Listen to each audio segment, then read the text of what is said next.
starting to look kind of creepy. I'm gonna give these guys gushers and see if they survive. But goodbye, my precious little friend. This little guy's gonna wild up in no time. Now let's see Maya Higa sawzall a deer in half. Oh my goodness, look at these tabbies. I've been doing a really good job of not being too friendly with these guys, so they are getting ready to go back to the wild. And they're not nearly as messy and nasty as these tinky raccoons. And these guys are finally starting to eat dry kibble, so that's how you know they're getting ready to go outside. But all right, everybody, that's the end of my chores for today. On the weekends, I still don't really get any help, but that's okay, because I do love taking care of all these creatures. Pretty soon, all these precious little quail will be ready to go out to their eagle flight pen. Also, someone just brought us a dove with a broken leg and a broken wing, so Boo Boo gets to just go ahead and finish the job. It's good for Boo Boo to get some good smells of what the natural flora and fauna are going to be whenever he goes back to the wild. Who knows, maybe he'll be hunting wild doves pretty soon. Precious little creature. All right, everybody, this is a little turtle that we got with a messed up shell. I took care of him for a long time and he finally healed up, and now I'm releasing him. And I already see some minnows here for this little fella to immediately start eating. So I think this little fella's going to be very happy here, and there's already minnows swimming right up to his face. Good luck, little fella. When this guy came in, he had a really bad injury on the back of his shell there that is healed up. And the second I walked away, he actually just started hunting all the little fish in that area, so I know that's a good spot for him. But all right, good morning, everybody. Take a look at this pond now that I have it fenced off. This is one day of no capybaras pooping in it, and I can see all of the fish in here again. So I think as long as I just keep cleaning everything, this will be really nice. Where are all those dang bubbles coming from? But as you guys can see, this filter got completely full of that nasty muck. And we have so many of these tiny little toads everywhere here. And all my honeybees love drinking from these rocks. But okay, little buddy, there you go. Precious little toaderton. All right, everybody, somebody just left these in our drop box. These are little green herons. I've already rescued a couple of these this year. Look at this little fella. One of my favorite little species. All right, everybody, welcome back to the Urban Rescue Ranch. Today, I don't have any fish to feed these guys, so I'm going to be giving them some gushers. We're going to give these guys gushers and see if they survive. Just kidding, but I do have to go catch some minnows from my tank. And today's the big day. I am releasing the Kestrel, catching these little minnows here to feed those precious little green herons. And Boo Boo and all of his nasty poos are finally going outside. And while I've absolutely adored having a Boo Boo in here, and this is my precious little dog Boo Boo, it's finally time for this little fella to learn how to go outside and hunt. Also, look how much energy he has. Even this whole living room is not big enough for him. Also, Boo Boo's starting to resemble a dog a little bit too much. Look how precious this baby Boo Boo is. But look at this big healthy boy, you guys. He made a complete full recovery from that little emaciated pup that he used to be. Boy, oh boy, has he come a long way thanks to our vet friends and all the work that we did in the last 2 months to take care of him. This is my dog Boo Boo. Oh, just look how precious he is. He gets all angry whenever I put him on his back for too long. But there is no way to potty train a coyote, you guys, and he has destroyed this room. And any kind of pee pads or carpets that I put in there, he'll just eat. But like I said, you guys, Boo Boo is hypersensitive, and when I opened that door, he just sprinted under the couch. So we need to go ahead and desensitize this little guy to the smells and sounds of the outdoors. Boo Boo, but first let's go ahead and release that Kestrel. And this precious little fox here is finally about ready to go back to the wild. And as you guys can see, our precious little Kestrel here is doing very well. This fella has showed us that he can hunt on his own. And I think it's high time we went ahead and released this little fella. All right, little fella, I finally caught him, you guys. They're really hard to catch because they're so fast. These guys are way faster than all the other birds that we have. But I'm going to gently get him out of this net.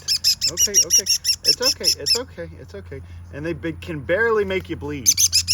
Okay. We are about 7 miles from where this little guy was found, so he can go back and find his own little area if he wants to. But he was a little fledgling when we found him. This little guy does not need to necessarily go back to the exact place where we found him. But because this little guy was from Waco, he is about 7 miles away from where he was. And so this little guy is fine to be released here by our pond, where we know he has fresh access to water, little frogs to hunt, and all kinds of other little things. All right, everybody, it's time to release this precious little Kestrel here, where he knows where fresh access to water is. But over there, this little fella will have plenty of access to field mice and all kinds of little things, especially in here. But goodbye, my precious little friend, and good luck.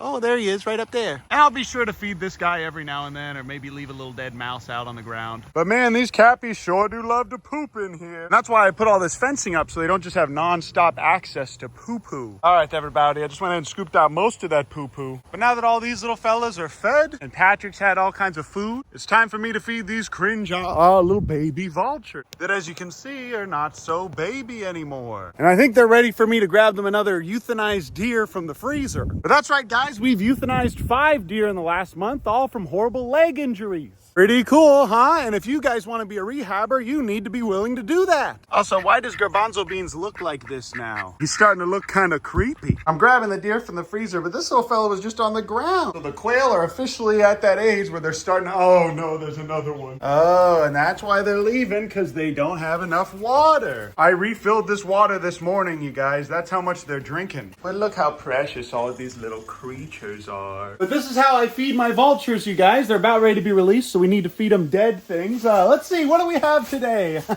A solid 40% of wildlife rehab is euthanasia, you guys. And I show you this stuff because I love you, and I know a lot of you guys are inspired by me to do this. But yep, we're gonna have to go ahead and move these guys outside pronto. But every time I do this kind of stuff, you guys, I always think, oh, should I film this? I've had to euthanize a lot of deer, you guys, that people make their own little makeshift splints. One of them was atrocious that had both legs broken, and they still tried to illegally keep it alive at their house for 2-3 days. But the last meal before I release those vultures will be these chicken frames and this frozen solid dead deer. Don't look, boo-boo, look away. But all right, everybody, I'm gonna be feeding these precious little babies who can fly now their last meal in captivity here. And as you can see, this little guy is a little bit more imprinted on me than this one. But they are both excellent flyers now. And the next step is gonna be for these guys to go back to the wild. Oh, look how precious they are. But I'll show you guys one last good look at these little fellas. And what a fun privilege it's been to work with these little guys and raise them from the time they were just little hatchlings. And I'm not gonna film this, but I'm gonna go ahead and cut this frozen deer in half with this Sawzall. But I'm telling you guys this because this is what you will have to do if you want to rehabilitate these predatory animals at some point, especially ones that mainly just eat carrion. But all right, everybody, that was surprisingly easy. But there it is, you guys. That's how you rescue and rehabilitate baby vultures. Now let's see Maya Higa Sawzall a deer in half. Let's see Andrew Eubanks rescue 2 baby vultures. But after 2 months of having these little fellas in here, I sure am gonna miss them. All right, everybody, I just got all these minnows from the grocery store. Check this out. These little guys are finally gonna learn how to hunt. Little bro is just pecking at the glass. All right, you guys take a look at this. This is the green heron. You can tell it's a green heron from the green coloration on its legs and skin. You see that? Look how beautiful this little creature is. But take a look at this, you guys. This is a beautiful little green heron. I'm gonna go ahead and see if I can teach these guys how to eat by putting them down here near the water. There you go, buddy. All right, come on. Let go. There you go. Let's see if he can figure it out. He's eyeballing him. Ooh, he almost got one. And this guy still really doesn't understand the concept of glass. But I wouldn't either, honestly, if I was a stupid little baby bode. So I'm gonna go ahead and see if I can hand feed these precious little beans. I'm just gonna give this precious little bean 2 of these, and then I'm gonna let them learn to hunt on their own. Hey, and I'm gonna be feeding you a minnow like that if you don't like this video.